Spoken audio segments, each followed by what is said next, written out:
नमस्कार, VCN news के हिंदी समाचारों में आपका स्वागत है।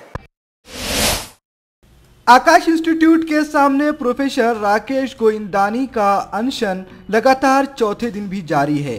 चौथे दिन राजापेट पुलिस ने वहां पर पहुंचकर रक्त जांच करवाने के बहाने उन्हें इरविन अस्पताल लेकर के पहुंची और उसके बाद वहां पर उनका अनशन तोड़वाने की कोशिश की, लेकिन प्रोफेसर राकेश गोइंदानी अपनी जिद पर अड़े रहे और उन्होंने अनशन तोड़ने से साफ इनकार कर दिया। उनका कहना है कि मेरी मांग है आकाश इंस्टीट्यूट के CMD खुद यहाँ पर आकर यहाँ की अव्यवस्थाओं को देखे और यहाँ पर उच्च शिक्षा के नाम पर बच्चों से जो मोटी फीस ली जा रही है और बच्चों को ठगा जा रहा है उसका इंसाफ करें। जब तक वह ऐसा नहीं करते तब तक मैं अनशन नहीं तोड़ूंगा। इस बीच आपको बता दें कि एक दिन पहले ही आकाश इंस्टीट्यूट के कुछ अधिकारियों ने पहुंचकर प्रोफेसर राकेश इंदानी को उनके बकाया पेमेंट पूरा करने की पेशकश की थी, लेकिन राकेश इंदानी ने यह कहते हुए इनकार कर दिया कि मेरी मांग ये नहीं है, बल्कि मेरी मांग ये है कि मेरे पैसों के साथ साथ आकाश इंस्टीट्यूट की अनियमितताओं को भी ख़त्म किया जाए।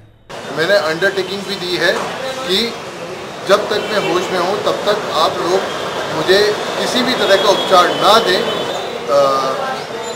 जेसी चौधरी सर, एक बार प्लीज़ आप मेरी आवाज़ सुनिए, आप मेरी इल्तजा सुनिए और आप अमरावती का एक दौरा निकालिए। अमरावती आकाश ब्रांच में जो हुआ है, जितनी घटनाएं यहाँ पे हुई है, उन सब का संज्ञान लीजिए, हमारी बात सुनिए और हमें न्याय दीजिए। इस बीच राजापेट पुलिस का रवैया भी सवालों के घेरे में रहा। प्रोफेसर राकेश इंदानी का आरोप है कि मुझे ऐसा लग रहा है मानो राजापेट पुलिस आकाश इंस्टीट्यूट को स्पेशल ट्रीटमेंट कर रही है। कहीं आकाश इंस्टीट्यूट और राजापेट पुलिस की कोई साठगांठ तो नहीं है, क्योंकि जिस तरह से मेरा अनशन तोड़वाने की कोशिश की जा रही है उससे तो यही लग रहा है। मुझे महानगर पालिका और राजापेट पुलिस से 7 दिनों का परमिशन मिला हुआ है, उससे पहले वह जबरन मेरा अनशन कैसे तोड़वा सकते हैं। इसके साथ साथ उन्होंने यह भी कहा कि इस बात को लेकर भी सवाल उठने चाहिए कि पुलिस मुझे मेरे अनशन स्थल से उठाकर इरविन अस्पताल लाती है और लाकर यहाँ छोड़ देती है और कहती है कि अब आपको जो करना है वो करिए। इससे ऐसा लगता है कि कहीं राजापेट पुलिस ने आकाश इंस्टीट्यूट से कोई साठगांठ तो नहीं कर ली। ऐसे आरोप प्रोफेसर राकेश इंदानी ने लगाए। मैं काफ़ी हैरान हूँ कि ऐसा भी भारत देश में होता है। मुझे पुलिस प्रशासन मेरे मंडप से उठा के लेके आया सरकारी रुग्णालय में और यहाँ पे डॉक्टर साहब ने मेरा चेकअप किया।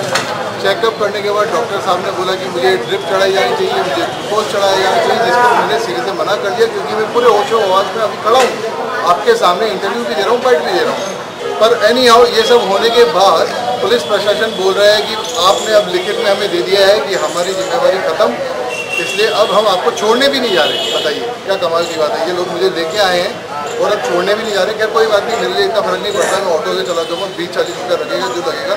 पर पुलिस प्रशासन जिस तरीके से अपनी जिम्मेवारी से पल्ला झाड़ रहा है, ये दिखा रहा है कि भारत देश में जो पब्लिक अथॉरिटीज़ हैं वो कितनी ज़्यादा करप्ट हो चुकी हैं और अपनी किसी भी जिम्मेवारी को वो लेना नहीं चाहती।